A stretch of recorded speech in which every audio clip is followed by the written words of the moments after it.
Hello, everyone. Welcome to Big League Dreaming, the podcast, a show about fulfilling your dreams and taking it to the next level. I'm John Gonzalez, and if you're new to the podcast, this show is a dad, that's me, and his three sons talking about the game of baseball that they love so much. On today's show, only one of the three could make it, but that's okay because the other two will be able to chime in really quick. Let's introduce you to son number one, Zach Gonzalez. Zach, how you doing?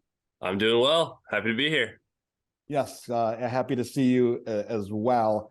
Folks, if you're a fan of Major League Baseball, which we know you are because you're listening to this show, this is going to be a show you don't want to miss, right? We have someone on that will talk to us about the art of hitting, right? We'll talk about hitting. We'll talk about what's going on in Major League Baseball right now because it's trade. We're recording this on trade deadline day, right? So it's a crazy day in Major League Baseball, and it's been an incredible year. 2023 has been full of surprises, right? Who would have thought at the beginning of the year that the Mets, that's son number two that's not here, Ty's favorite team, would be selling off, right? Who would have thought that the Boston Red Sox would be battling with the Yankees for last place in the American League East? And then, Zach, I don't even know where to cover with you and your Mariners. They're trying to make a push here. They had the best record in July of all Major League Baseball, which was really impressive. They got hot at the end of the season last year, so we'll see if they can do it again. Okay, you didn't trade anyone then from your roster, so that's good, right? Well, they did just trade Paul Sewald, their closer, yeah. Okay. Yeah, a couple guys in return. Yeah. Bullpen's their strength, so they're trading from their strength to try and get some offense going. Again, if you're a first-time listener, the show is about fulfilling your dreams and taking it to the next level. Obviously, we love the game of baseball so much, so we can talk about the ins and outs. But this podcast is a little different, where we kind of talk to people that are behind the scenes. We'll talk to broadcasters. We'll talk to, managers. We'll talk to coaches. We'll talk to players. But we want to know what makes people tick. How do they get there, right? Fulfilling your dreams and taking it to the next level. Zach, why don't you introduce our guest? Whether you lined up, and I'm thankful for it. Yeah, really excited to bring on Hunter Mense, one of the hitting coaches with the Toronto Blue Jays. Hunter, we know each other from back in the day, Perfect Game, when you were coaching at Missouri, and now you've been with the Blue Jays for a little while now. So happy trade deadline day, and thanks for being here. I appreciate it. Thanks for having me on, fellas. Well, I love your story, Hunter, because I think a lot of young players and young coaches, right? They have these dreams of making it to the major league levels. You're obviously there as a hitting coach, and you've been around the game your whole life. But you have had your ups and downs as well. You went to the University of Missouri with high expectations, didn't play a lot your first year, struggled through that. And then you found a way to make it. You relied on your mom and dad, which I think is really interesting. You have obviously a tight relationship with them, and got you through that and got you drafted in the 17th round by the Florida Marlins at the time. You played 5 years of pro baseball in the minor leagues, and you struggled. You had your ups and downs. You had some good years too, right? Yeah. And you had one good year. Okay, we hit 13 home runs that year, so it wasn't bad, right? So you've had your share of ups and downs, but now you are at the height of it. I mean, the American League East, Toronto Blue Jays. I mean, it's an incredible team to watch. I think most major league fans, whether you're a fan of the Blue Jays or not, would say that's a fun team to watch, right? That is today's baseball at its best. And you guys are doing some things at the Blue Jays in the hitting part that's really interesting, kind of cutting edge, I think, that a lot of people would be excited about. But let's go back to your story real quick. You're from Liberty, Missouri, right? Yep. I'm assuming you grew up a Kansas City Royal fan? Yeah, I did, it was tough growing up. Not until I was, I guess, out of college and coaching when they started to kind of turn it around and won the World Series. But I remember going to games when I was younger. We would actually sneak out of school sometimes and make our way over to Kaufman, buy $5 tickets during day games. I'll never forget, which I guess thinking back on it now had to be like a Wednesday or a Thursday because those are always the weekday day games. And we would buy $5 tickets that got you to the very top. But most Royals games back then, there was nobody at, especially Royals day games. So we would just sneak down and sit behind the dugout and have a blast. And so yeah, I grew up a big Royals fan. And then it wasn't really until I started coaching in pro ball that I still follow the Royals just because my dad is still very in touch with them, and just living in Kansas City. But um, it was once I kind of got into pro ball coaching, I kind of stopped paying attention to them a little bit more and started paying attention to the teams that I was working for. Right. Um, so yeah, I guess now I'm a fan of the Toronto Blue Jays a little bit more than I am the Royals. Well, was there a moment there, as a kid or, those early days, I mean, that you said, yeah, I want to play like him, I want to emulate that swing, or I want to, throw like that pitcher, because I know you pitched Yeah. as well. Was there a moment you kind of like, yeah, this is what I want to do for my life? My dad wanted me to be George Brett. He loved George Brett's swing. I was left-handed hitter too, and so he kind of, I wouldn't say that he was a baseball junkie in terms of like knowing baseball, but he was a big fan of it, and he loved watching George Brett. And he knew I was left-handed hitter, George Brett was left-handed hitter, so let's try and hit like him because he was really good. So I had some similarities, I guess, in my swing with his. But as I got older and started to kind of, I don't know, have my own opinions and thoughts about like what I liked about baseball and what I liked about players, that was kind of around the time that I started playing outfield, and I loved Carlos Beltran, just the smoothness to his game. It was when he was young and explosive, and could drive balls out of the yard, and he could also hit triples and steal bases, and so he was just a fun, exciting player to watch. And switch hitter, so it was a little bit different than me, but there were parts of my swing then that I try to emulate with his. And I think that's probably true with a lot of kids. I think a lot of kids grow up. We actually talk about this in the cage all the time. I ask our players, or we talk to our guys about, isn't it crazy for them to think about how many kids are out there watching their swings and trying to do the same things that they do in their swings? That's a crazy thought to have, but it's cool talking to these guys and having those conversations about it, because I think they have that realization that they do have such an impact on the next wave of kids that are coming through the game. I know that you met Zach, a few years ago. Zach, what made you think, I really want to get Hunter on the show sometime? I just remember talking to him over at Lake Point when it was super hot. And just like Hunter kind of approached me, and he was a real personable guy to talk to. Like a lot of those D1 coaches and scouts and stuff walking around, they're not really coming up to the perfect game workers talking baseball and stuff. So like, oh, this guy's pretty cool, and just stayed in touch. And then I remember you were with the New Hampshire Fisher Cats, AA for a while, and now I did want to ask you about your role right now, because I guess for a lot of our listeners, so there's so many hitting coaches, right, for every organization. I guess, what is like the format? Like, how is everything organized? There's so many hitting coaches.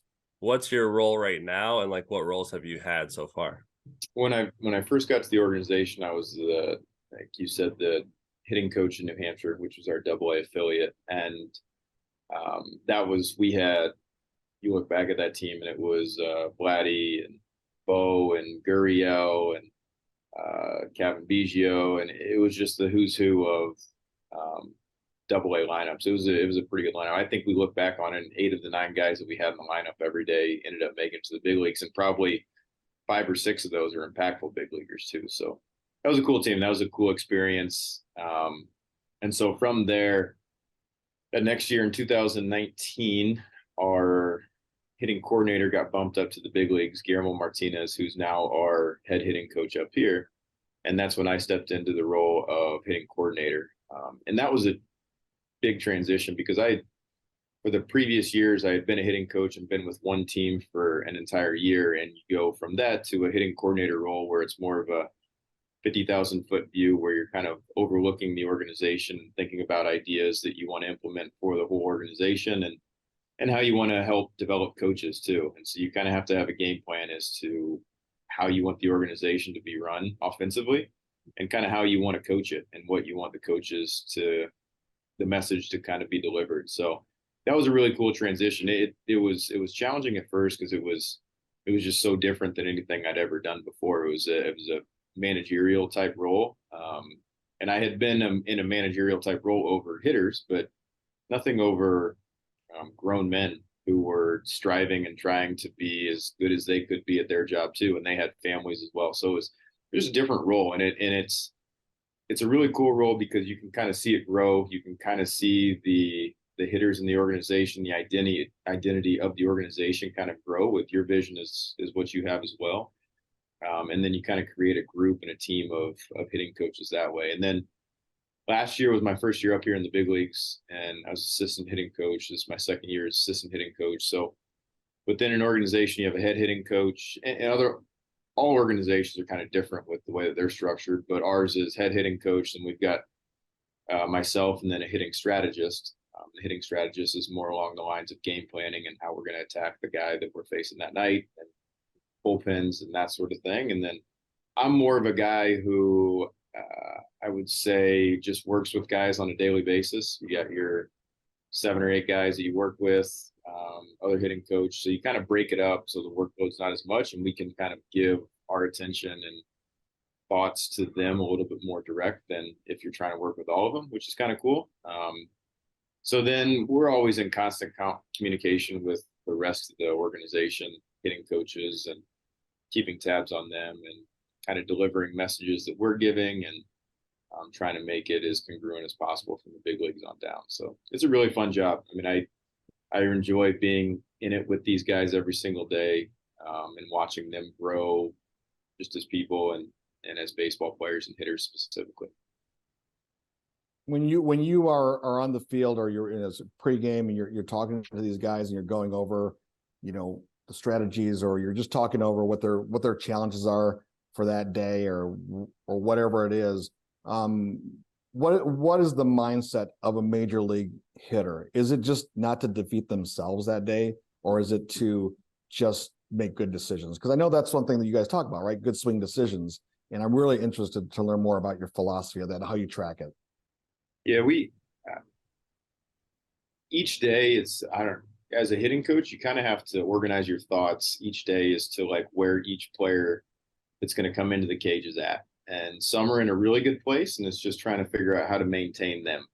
And then some are at a spot where they're really struggling, and they're as low as they could be. And so it's like trying to attack that day and figure out what plan we're going to put together for them, and where the struggles are coming. And let's see what are the most impactful things that we can help them with, whether it's decision making or whether it's just something from a technical component with their swing that they're struggling with. You never know where it's going to be, but you have to be prepared for it. And I spend a lot of the mornings just preparing for those conversations that are going to come, and where they're going to go and where they're going to lead to. So it's that part of it is what I think I really enjoy, because the monotony of playing 162 games can be tough, but the conversations and what you're doing and how you're working every single day is so much different than what yesterday was. And today will be different, and tomorrow will be different, because everybody will still kind of be in a different place. There's never a day where everybody is really good and all you need to do is just keep them maintained. It never happens that way. So there's always puzzles and challenges that you're kind of rolling through the season. And I think that's something I truly enjoy about this job. I think, Dad, that's a good time to ask Ty's question, because Ty had a question about watching video with players, Hunter.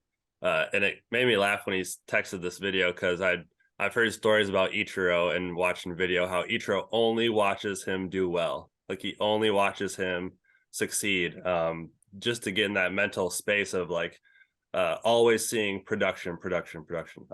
But Ty's question is, he asks, how often are you watching video with these guys during the season versus off season? And then do you watch more if they are slumping, or do you kind of let them hit out of their own slump? It's a good question. I think the easy answer is everybody's different. We've got one guy that him and I will sit down every day for about 30 minutes and watch swings. And we'll go from watching his swing to other swings to what he did in the past, what he's doing now, what other guys in the big leagues do. So it's really different. But I will say this, like, there's not a single time that if I ever suggest to sit down with the guy and have a good reason as to why I want to show him video, where they're going to be hesitant to watch it. They're always okay. And we have so many angles. We've got so many good swings. We have so many bad swings. We've got years worth of database that we can kind of go back to and look at, and other things too, other means of media that can show us changes that have happened throughout the years. But the other part of video too is there's a scouting purpose for video as well, not just their own self-scouting of their swing, but also who they're going to face that night. And I would say 100% of the players that we have are going through and looking at what we're going to see that night, the pitcher that they're facing. And they're going to look at their previous starts that they've had, and they're going to look at their previous at-bats that they've had off this guy, if they have had at-bats off of him. So every one of them will do that. But then on a daily basis, you're probably getting 3 or 4 guys that are kind of diving into their swing. And those change a lot every day. It could be, again, where they're at with their swings, where they're at in the seasons with their struggles, or if they're having success. But it's funny you bring up that Ichiro thing, because I think like there's something to be said for just sitting down and just watching your swing. And that these guys are the best hitters in the world. And sometimes they need reminders too. They need reminders that they're good hitters and that they've had success, and they've had a ton of success. And a lot of times the success can come from just watching some of those old swings and being like, man, maybe I'm not as far off as I think I am. And either I'm being pitched a little bit differently, or my mental thoughts are just different from what they were then. And a lot of times you'll see guys just sitting down watching video, and they'll watch home run after home run after home run. And one of the things they get out of it is, one, they feel good, but 2, they start to be reminiscent of what their mental mindset was whenever they were having those hot stretches, which is as valuable as anything. So you can never go wrong with having guys sit down and just watching good swings. There's no doubt about that. Because like the fact of the matter is with hitting and baseball in general is it's such a failure driven sport, and you're always kind of critiquing yourself, and you're always wanting to get better. And these guys are as competitive as any. To get here, you have to be super competitive. So they're always going to try and find the edge to get to the next step, which also means they're probably pretty critical of what they do. And sometimes when you're too critical of yourself or too critical of the swing that you have, you can spin yourself in a circle and just go downhill with it. So having those moments where you are just watching good swings there's extreme value in it. That's so super relatable to just about life in general, isn't it? Yeah, it really is. You get too critical of yourself, you find yourself spinning yourself into a circle. That's so true. Hey, along the same line of the mindset, I know that after your playing days kind of fizzled out there, you ended up going back to University of Missouri to coach, going to continue your studies. I believe you're a graduate assistant there, and you coached. You also went into sports psychology, and I'm curious how that has helped you today, and how the conversations that you have with players, is it 50% baseball? Is it 80% baseball, 20% what they're going through in their personal lives? Or is it a combination? Or are you talking only baseball and only hitting? It's a great question.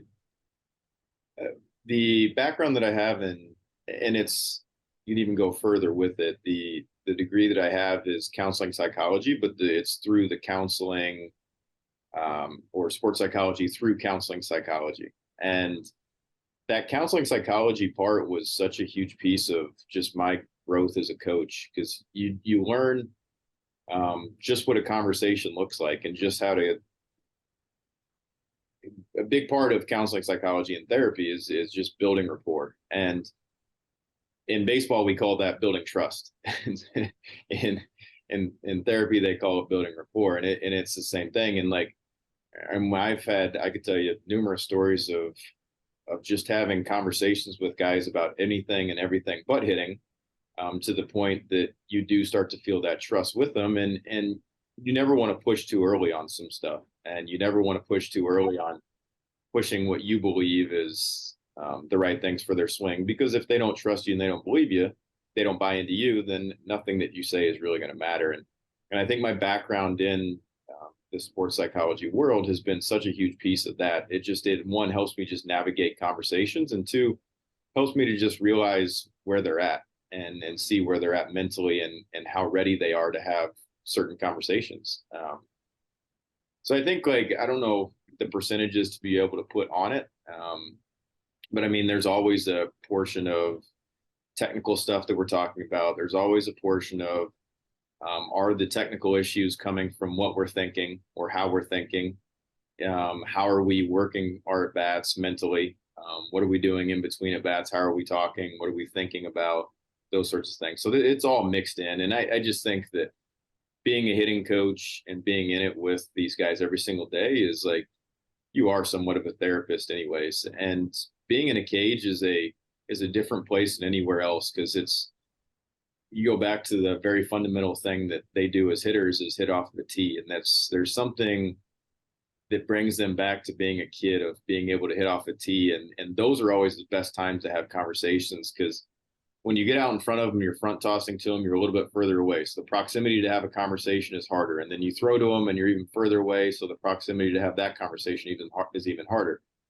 So the best conversations I've ever had with guys are just when I'm putting balls on a tee and we just start talking and having conversation about, and a lot of times it starts with, what'd you do yesterday? Or what'd you have for breakfast? Or what'd you have for dinner last night? Or whatever it is, or how are your kids doing? Those sorts of conversations. And they just kind of start free flowing, and they're so comfortable in a cage sort of setting, because it brings them back to such a good feeling of when they were young, and whether it was hitting with their dad or hitting with somebody that brought back really good memories. So you end up having really good conversations in a cage that I just don't think you have really anywhere else with players.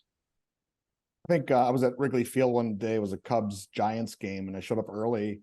And this is when Barry Bonds was blasting all those home runs. And I watched Barry Bonds. I wish I knew who the player was. He had some young kid, the rookie, that had just come up, and they were off in the corner on a tee. Just they would hit a couple times off the tee, but they were just talking about the philosophy of hitting and how Barry Bonds approaches hitting, and then how he's relating to this guy. So the guy would maybe take one swing or two, and then they would sit there and just talk.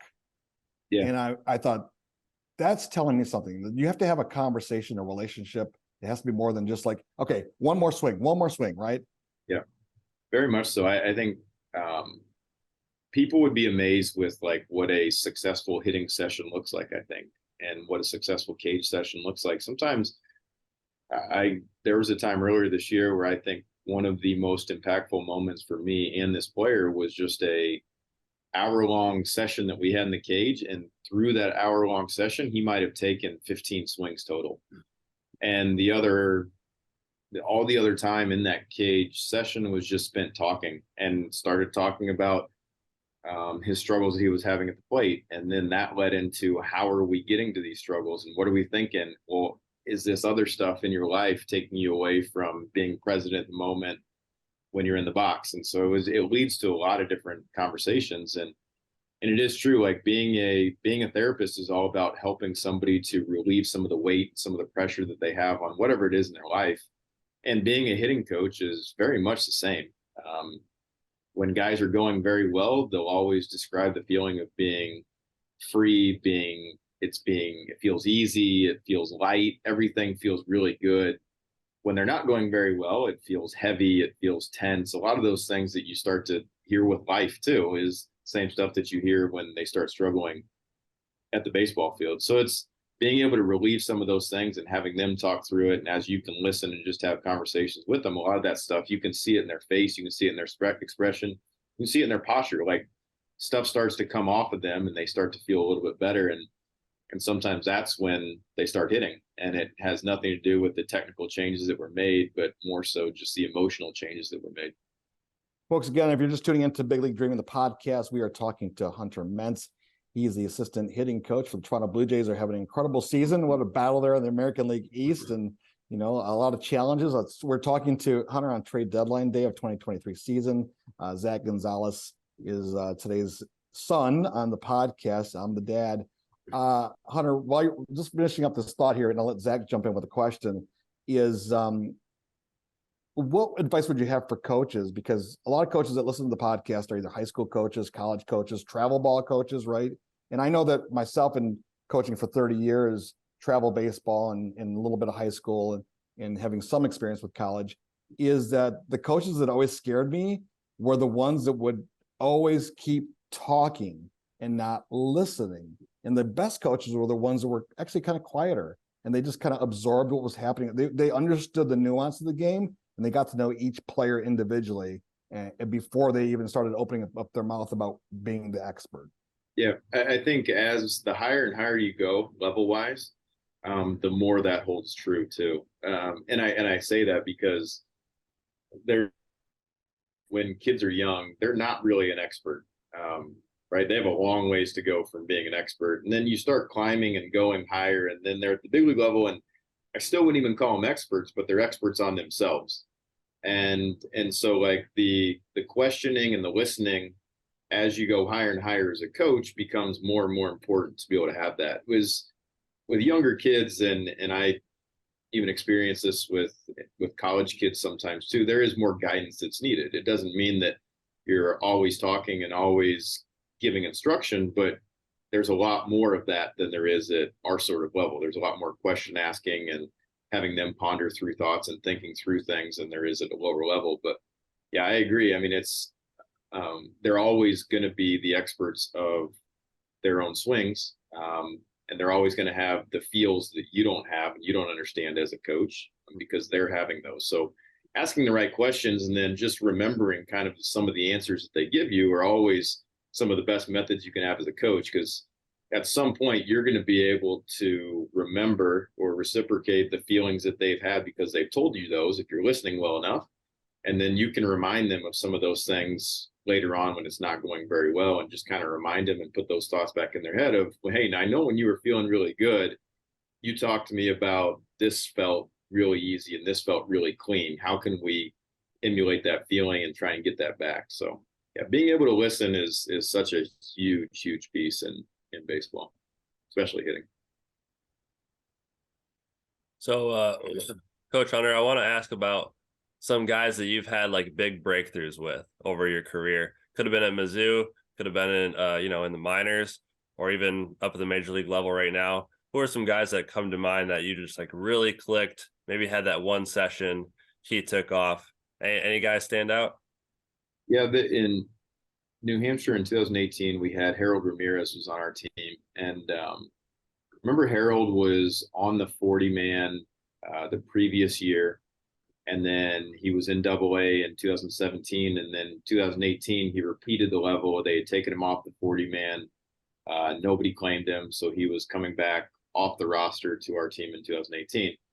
I remember watching him in spring training, and he hit the ball really hard, but it was like at an angle to where he was beating everything straight into the ground. And he was an okay runner, not a terrible runner, but you could see that he was strong enough. He had enough bat speed to where he could drive some balls if he learned how to do it. And so I remember like we kind of gave it, I don't know, probably 3 or 4 weeks into the season and just kind of let him go, and then started kind of building the relationship and helping him to kind of see and understand where he wanted to get to and understand like what his dreams were of being a player and what he wanted to be as a hitter.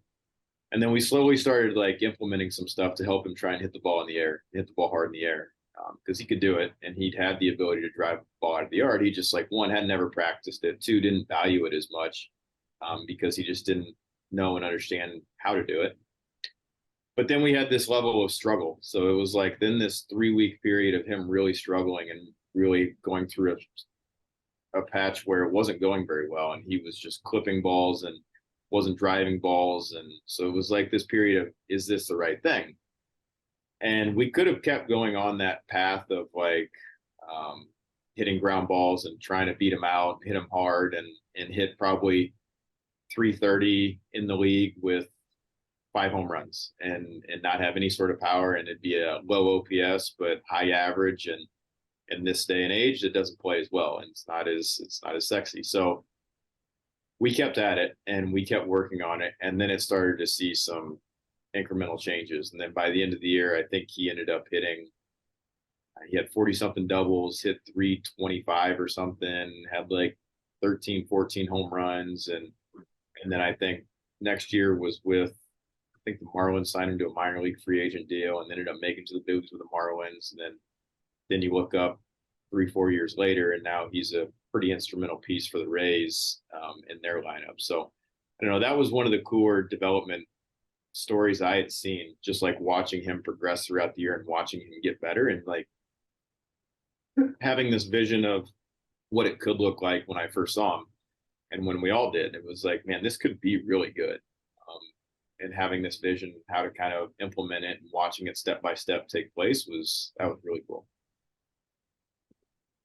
Well, I know Zane had a quick question for you. The youngest of the three boys, he's the Red Sox fan, but he wanted to touch on the adjustments hitters have had to make with the new rules. So I assume he's talking about the pitch timer. We've talked a lot about the pitch timer. I actually run the pitch timer here for the Charlotte Knights, the AAA with the White Sox. And yeah, like what kind of adjustments have your team? Because this is the first year that you guys have had to do it at the major league level. Of course, you have some younger guys on your team that have had experience in the minors, but what are the guys saying? What are some of the adjustments you guys have had to make? It really, being able to do it in spring training, I think, got a lot of the complaining out of everybody, and everybody just learned that you just got to get in there and you got to do it. And I think that was such a huge piece of just understanding and knowing. And a lot of the guys too talked to guys in AAA that had it, and hey, what are the adjustments? Like, what do you need to do? Like, it's just going up there and being ready. There's just no downtime that like you're able, and it's obvious. Honestly, it's pretty good for guys that overthink stuff. It kind of shortens that period a little bit, but and then there's also just the strategic timing of when you want to use your timeouts. And you get one timeout, obviously, per at bat. And a lot of guys use it when they get to two strikes and just kind of give themselves, especially if they get two strikes quick, they'll take their timeout and just kind of recollect their thoughts because it feels like, oh my God, it's 15 seconds into this at bat and I'm already 0-2. And it feels like the at bat's already over. So it's a good way to kind of slow things down. But it honestly hasn't changed a whole lot from an offensive perspective. I know everybody essentially loves it because it's just a more crisp game. And you kind of have an idea as to how long the game's going to last, as opposed to years past, you had no idea how long the game was going to last. So I know from a coaching standpoint, it's been a little bit more enjoyable just watching those games. Well, Coach, I want to respect your time. I got a couple more things really quick, and then I don't know if Zach has anything else he wants to add, but the season so far for the Blue Jays, I mean, this American League East is so fun to watch. You know, I'm in the American League Central with my Tigers, so it's not fun to watch. What's it like just day in, day out the grind? I mean, you have a team like Baltimore leading the way right now, and it's fun to watch them. And we know we talked before we went on the air about Baltimore a little bit. Every team top to bottom, right? I mean, even when the Red Sox and Yankees are battling out for last place, and the Blue Jays are right there too. What's it been like this year? I don't know. It's tough. I mean, it's American League East is always tough. And it was like a few years ago, everybody was pretty solid. And then you had the Orioles that were just way behind, and it kind of boosted the records of everybody else in the division. And now there's no team like that. And granted, the schedule is a little bit more favorable to us now because we don't have to play each other as much, and it's favorable for everybody else in the AL East. But we've really struggled in the AL East this year, and that's been kind of a point of like, if we want to make up ground, then we've got to play better in these games. And I think everybody knows that and understands that. But you just know that every game that you go out and play against an AL East opponent is going to be a hard game. Is it going to be a tough game that's going to probably tax your bullpen because there's going to be so many high leverage innings on both sides of the docket, with both teams kind of probably going to be a close game. It's just fun. I mean, it's fun. Like it's one of the best parts about being up here is like, you are getting to watch the most competitive baseball in the world every single night. And there's something to be said for being in the most competitive division in the most competitive environment is really, really cool. And figuring out how to beat these teams and figuring out how to beat the pitchers that we're facing that night, game planning around them and watching it kind of play out. There's something really, really cool about that. And like I said this earlier about our guys, but anybody that gets here is like, their competitive drive and competitive spirit is so high. And I think it's probably the same for us as coaches too. It's love to compete, love to watch competition. So being able to be a part of it, watching it kind of play out is really, really cool. It does become frustrating though when you look at box scores every night and it's like, oh, the Orioles won again, or the Rays won again. these other teams are still doing pretty well. So, but it is what it is. I mean, we have to take care of business and win games just like everybody else does. And if we do, then we should be fine. Zach, who do you think my favorite Blue Jays player is? Your favorite Blue Jay player, pitcher or hitter? Hitter. Probably Vladdy. Well, you know, That's a Vladdy's fielder. okay. Maybe one more guess. I don't know. Bichette. Alejandro Kirk. I mean, Uh, short, stout, he can rake in his day. I mean, Stout's a good way to put it. the game came on TV and my wife's like, who is that? I said, I love him. I love this. I've actually been following his career for a while. I'm like, I love this guy. He just hits. He does. He's a fun guy to be around too. Him and I have great conversations every single day when he comes into the cages. He's one of the guys that I thoroughly enjoy seeing on an everyday basis. And he's just, I don't know. He's so comfortable in his own skin. He's so confident. And he's always been that way. When we came up through our organization, so I knew him as like a 19-year-old kid sitting in the DSL, and then seeing him in rookie ball, and then saw him in low A, and then I spent some time with him at the alt site in 2020. So he's one of my favorites in the organization. Anytime a kid comes up through the organization, though, they have kind of a different meaning for you, especially for me, because I was in the minor leagues with him and saw him kind of come up through the organization. So him and I have unbelievable relationship. Well, you can tell him that a short, stout Mexican in Michigan loves him. So and he's an all-star 2022. That was probably pretty cool. All-star and silver slugger. So it was awesome. He's gotten off to a slow start this year, but over the last like 2 weeks, he's been on fire. He had a 4-hit day when we were in Seattle, had a 3-hit day in LA, had a 3-hit day a couple of days ago with 2 homers. So he's starting to turn it on. Zach, anything last thing for you? Because I've got one last thing, and then we'll let Hunter go. Yeah, I just want to ask you about your goals, right? Because you obviously manage a staff of other hitting instructors, top to bottom, throughout the organization, like you were saying. But what does development look like for Hunter Mense? I was thinking about this earlier when you guys were asking about, I don't know, advice for coaches, and I think like what I've been pretty good at in my career is just trying to be as good as I can that day and try to be as good as I can in the role that I have where I'm at. And anything else that happens after that is like, it is what it is. And opportunities start to come if you're just really good at what you do at that point. And I honestly, it sounds weird and maybe it sounds cliche, but I truly do try and do that every single day. I just try and be as prepared as I can each day to where I can have the most involved conversations that I can have every single day with the hitters and the coaches that we have. And I truly believe that if I'm able to do that every single day, I'm going to feel very fulfilled and accomplished with the job that I'm doing. But I also think I'll be as good as I can be at my job. And if I'm good at my job, I don't know what's to come and what's going to be the next step for me. But if it's something that I enjoy and it's something that's fulfilling, then I will take it on. So, and I, like when I was at Missouri, I kind of had that same mindset. When I was short season hitting coach for the Padres, kind of the same thing, and then coordinator, same thing, and then all these other opportunities kind of start to arise. And I didn't ever set out when I first started coaching at Missouri. My goals weren't to be a big league hitting coach or be a hitting coordinator, anything like that. It was just be good with the players that I have here, because that's as impactful as you can be at that moment. And I've always believed that if you let the thoughts of what might happen or what could happen or where you want to go personally, I sometimes think as a coach that gets in the way of the development that you have over the players at that moment. Well, Zach, let me sum it up. Don't try to do too much and take one day at a time. That's right. Baseball is full of cliches. I love it. Hunter, last thing I just want to end with, and our show is a lot about relationships, right? And I'm glad we had these great conversations with you about relationships and the players. But let's talk about relationships real quick with your family, because I know, and I'm not putting myself at any level where you're at, but I had a chance to, as a journalist, go cover Major League Baseball back in the probably mid 90s, and I had a chance to go cover Major League Baseball. And I actually said to myself, I don't know if I want to be on the West Coast on a 10-day stretch and be away from my kids when I want to coach them in Little League Baseball. I want to be there for them. I want to spend every moment with them. You have 2 beautiful kids, wife, and that their personal side has got to be tough to make those decisions and be away from them. Yeah, it's extremely hard.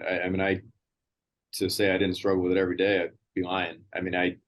My wife and I talk about it all the time, and luckily there's enough of support staff around here that kind of are going through a lot of the same things. And the thing about professional baseball too is during the season, yeah, you have this 6-month period where you're away. And I'm having to FaceTime with my kids in the morning and FaceTime with them before they go to bed, and trying as much as I can to talk to my wife throughout the day. But she's also a busy mom who's got a full-time job as a dietitian with the Jets. So she's super busy with what she does too. So because of that, I think it makes it challenging on us. And but the beauty of professional baseball, getting back to that, is during that 6 months is challenging, but we also get like this 5-6 month, 4 or 5 month period in the off season where I am as present physically and mentally as I can be with my kids and with my wife. And it does feel like you get into this part of the year where we're getting into August and September, and it's like, man, I don't know if I can continue to be away from my family this much. I mean, this is super challenging. And then you get to October and you're back home, and you get to November and it's like you get super rejuvenated by being around the family and being with them every single day, that it kind of gets you going and be like, okay, I can do this, because of those moments are so great. And I always try and fall back on, like, hopefully me getting to do what I'm doing, there's going to be some benefit for my kids. They're going to be able to be around and get to experience some things that not a lot of kids do. But of course, I sit back and think, is like what I want to do and what I'm doing, is it beneficial for our family, or is it putting them in a tougher spot than it needs to be? So there are daily questions that I kind of roll through in my mind. And if I wasn't enjoying what I'm doing, to having an impact with what I'm doing, feeling fulfilled with my professional life, then I wouldn't be doing what I'm doing, because it's not that much of the sacrifice wouldn't be worth it. But it's been enjoyable. It's fun. I enjoy like being around the guys. I enjoy like having conversations with them about their families and kind of how they deal with it and how they've gone through it. It's obviously different for me than it is for the players. I don't have the financial means that they do to be able to travel their families around all over the country. But yeah, it's challenging. But I mean, FaceTime has been great. And then being able to go home, I try and go home on every off day if I can. Like if we have a 1 o'clock game and then we have an off day the next day, I'll jump on a plane after the 1 o'clock game and go home and be home for the off day, and then fly back the morning of the next day. So I try as much as I can to get back, and you got the All-Star break. And so there's little times, little pockets that I can try and get away and get home.